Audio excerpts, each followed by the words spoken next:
നീളാശുപത്രി മുതൽ Shoranur IPT college വരെയുള്ള പാതയുടെ നവീകരണത്തിന്റെ ഭാഗമായുള്ള പ്രവർത്തികളാണ് പട്ടാമ്പി ടൗണിൽ പുരോഗമിക്കുന്നത്.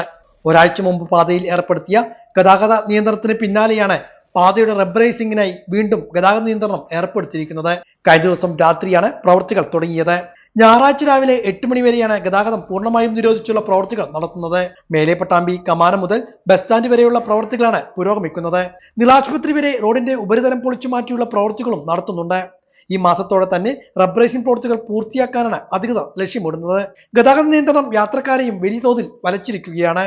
പട്ടാമ്പിയിൽ നിന്നും ഗുരുവായൂർ ഭാഗത്തേക്കുള്ള വാഹനങ്ങൾ തൃത്താലക്കൊപ്പം മുതുല വെള്ളിയങ്കല്ല് വഴിയാണ് ഇപ്പോൾ കടന്നു പോകുന്നത്. നാളെ രാവിലെ 8 മണിയോടെ ഗതാഗതം പുനഃസ്ഥാപിക്കുമെന്നാണ് അധികൃതർ വ്യക്തമാക്കുന്നത്.